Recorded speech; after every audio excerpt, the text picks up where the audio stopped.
जी नाजरीन, हम आपकी खिदमत में आज फिर से हाजिर हैं नए सबक के साथ। तो सबसे पहले अगर आप वीडियो पहली बार देख रहे हैं तो हमारे चैनल को सब्सक्राइब करें, लाइक करें, शेयर करें और उम्दा सा कमेंट करें। वीडियो पूरी देखें ताकि सबक अच्छी तरह समझ में आ जाए। तो आज हम पढ़ेंगे रिलेटिव प्रोनाउंस, ज़मीर सिला। सिला मौसूल आप लोग नहू और सर्फ में पढ़े होंगे। जो लोग अमीन नहू पढ़े हैं वो सब जानते होंगे। मदारिस के बच्चे तो अच्छी तरह से जानते हैं कि सिला और मौसूल।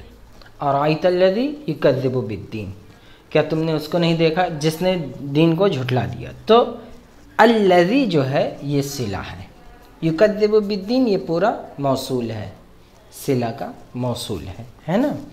तो आज हम पढ़ेंगे relative pronouns introduce a dependent clause के रिलेटिव प्रोनाउन जो होता है वो पहचाना जाता है और डिपेंड होता है क्लॉज पर। And refer to an antecedent और साबिका यानी मर्जा यानी मौसूल को रिफ़र करता है। सिंपली द वर्ड और phrase to which pronoun refers, जहाँ पर आसानी से यह है कि वो वर्ड या फ्रेज है ना कि प्रोनाउन उनको रिफर्ड करता है। जैसे मिसाल के तौर पे ले लें, who is the child who is wearing a hat और that in the house that you live in, कि वो लड़का कौन है जो टोपी पहनता है या तुम्हारे घर में या उस घर में रहता है जिसमें आप रहते हैं। तो ये आप देख सकते हैं जो लड़का टोपी पहनता कौन है या उस घर में जिसमें आप रहते हैं वो लड़का कौन है। तो खैर, तो रिलेटिव प्रोनाउन की तारीफ देख सकते हैं कि जो प्रोनाउन दो जुमलों को जोड़ने का काम करता है उसे रिलेटिव प्रोनाउन कहा जाता है। ये जुमले के बीच में आते हैं। ज़मीर मौसूला से पहले आए हुए जुमला को एंटीसीडेंट, मर्जा और मौसूल कहा जाता है। वो क्या है? व्हाट, हु, होम, हुज, है ना। और इन सब का मफहूम है which, that, but, as, whatever, whomever, whoever, ये हुज, ये सारी चीज़ें हैं।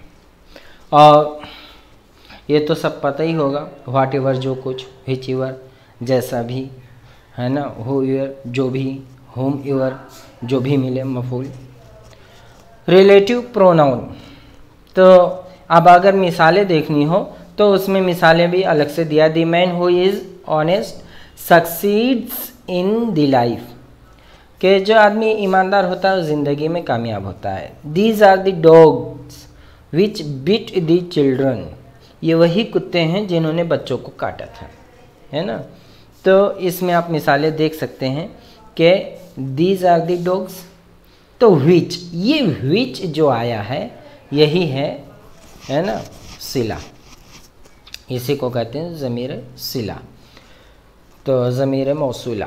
Relative pronoun examples, the car that has a flat tyre needs to be towed, कि वो कार जिसके पहिए फ्लैट हैं, गोल नहीं है, फ्लैट हैं, नीड्स टू बी टोड, तो उनको लेकर कहीं आने जाने के लिए टोचन देना पड़ता है ना, यानी उठाना पड़ता है। The visitor who came yesterday left his phone number, जो कल आदमी मिलने के लिए आया था मुलाकाती तो उसने अपना नंबर छोड़ दिया है। Do what ever you like, जो कुछ तुम चाहते हो वो करो। तो इसमें यह है, एक कायदा समझ लीजिए, कायदा बहुत मामूली है कि रिलेटिव प्रोनाउन उमूमन जुमले के बीच में आते हैं, है ना। तो हुज, होम और हु का इस्तेमाल ज़वील उक़ूल यानी इंसानों के लिए होता है, और जबकि व्हाट गैर ज़वील उक़ूल, है ना, गैर आकिल के लिए होता है, और व्हिच का इस्तेमाल जानवरों, बेजान चीज़ों के लिए होता है। ये बात हो गई पूरी। तो अब एक्सरसाइज देख लीजिए। Describe the relative pronoun in a sentence, के प्रोनाउन, रिलेटिव प्रोनाउन क्या? रिलेटिव प्रोनाउन वो है जो दो क्लॉज को जोड़ने के लिए आता है ना। और whose kind of its of is it from, और ये किसकी काइंड है? ये प्रोनाउन की काइंड है। Give some examples of it, तो कोई भी एग्जांपल्स आप इसमें से दे सकते हैं या अलग से भी। Do what ever you like. अल्हम्दुलिल्लाह ये सबक मुकम्मल हुआ। आप इस वीडियो को बार बार लूप करके सुनें ताकि सबक अच्छी तरह से समझ जाएं। अगर आप चाहते हैं कि इंग्लिश में मजबूत हों तो हमारे चैनल को सब्सक्राइब करें, शेयर करें, लाइक करें और उम्दा सा कमेंट करें। पढ़ते रहें, लिखते रहें, समझते रहें, बढ़ते रहें, तरक्की करते रहें।